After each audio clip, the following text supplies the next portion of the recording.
बिस्मिल्लाहिर्रहमानिर्रहीम। क्या दम शुक्र के बदले में हम रोज़ा रख सकते हैं या इसके बदले कोई और कफ़ारा अदा कर सकते हैं? देखें, दम शुक्र, पहली बात तो आप ये समझ लें कि दम शुक्र होता क्या है। दम शुक्र ये है कि जब कोई हाजी एक ही सफ़र में 2 चीज़ें अदा कर रहा हो, यानी 2 इबादतें इकट्ठी अदा कर रहा हो। इसको या तो वो हज तमत्तु कर रहा होता है, यानी पहले वो उम्रा कर लेगा और उसके बाद एहराम खोलकर फिर 8 ज़िलहज्जा को दोबारा नया एहराम पहनकर वो उम्रा अदा करेगा। ये हज तमत्तु है।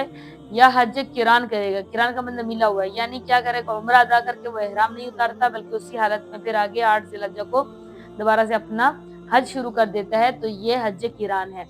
यानी इन दोनों में ये सेम चीज़ ये है कि यानी दोनों चीज़ों में ये चीज़ है कि आपने क्या करना है, हज भी करना है और साथ आपने उम्रा भी अदा करना है।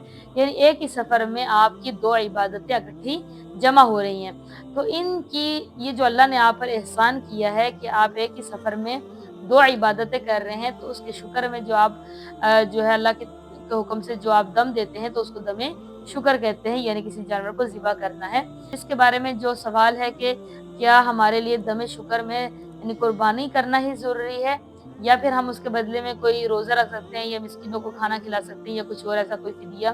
तो देखें, पहली बात तो आपको समझ लें कि अगर आपके पास माली इस्तिताअत है, तो फिर तो आपके लिए ये हुक्म है कि फिर आप रोज़ा नहीं रखेंगे, मिस्कीनों को खाना नहीं खिलाएँगे, बल्कि आपके लिए ज़रूरी है कि आप जानवर ही कुर्बान करेंगे।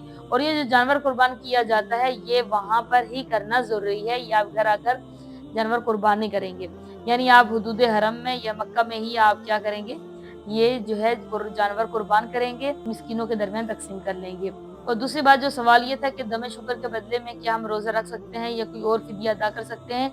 तो देखिए, माली इस्तिताअत ना होने पर फिर ये हुक्म है कि आप जो है मिस्कीनों को खाना खिलाएँ। अगर आप मिस्कीनों को खाना नहीं खिला सकते हैं तो फिर हुक्म है कि आपने जो है वो 10 रोज़े रखने हैं। क्योंकि अल्लाह ताला कुरान पाक में फरमाते हैं कि फमन लम यजिद फसियामु सलासति अय्यामिन फिल हज्ज व सबअतिन इज़ा रजअतुम तिल्का अशरतुन कामिलतुन। यानी आयत का मतलब ये है कि अगर कोई शख्स तुम में से कुर्बानी नहीं कर सकता तो वो क्या करेगा, फिर वो 3 रोज़े हज के दौरान ही रखेगा। चाहे वो जो है, अगर वो रखना है तो 7, 8, 9 तारीख को रखेगा, 10 तारीख को वो नहीं रखेगा क्योंकि वो जो है ईद उल अज़हा का दिन होता है। या फिर वो 11, 12, 13 तारीख को, यानी ये 3 रोज़े वो मक्का में अदा करेगा और बाकी जो 7 रोज़े हैं वो जो है वापस आकर रखेगा। और ये टोटल कितने हो जाएँगे, तिल्का अशरतुन कामिलतुन, ये पूरे 10 रोज़े हो जाएँगे। तो यहाँ पे दम शुक्र के बदले में ये हुक्म है कि आपने 10 रोज़े रखने हैं। अगर आप माली इस्तिताअत नहीं रखते कि आप किसी जानवर को कुर्बान करें, फिर आपके लिए हुक्म है कि आप रोज़ा रख सकते हैं। और ये रोज़ा 3 वहाँ रखेंगे और 7 आप वापस आके घर भी रख सकते हैं।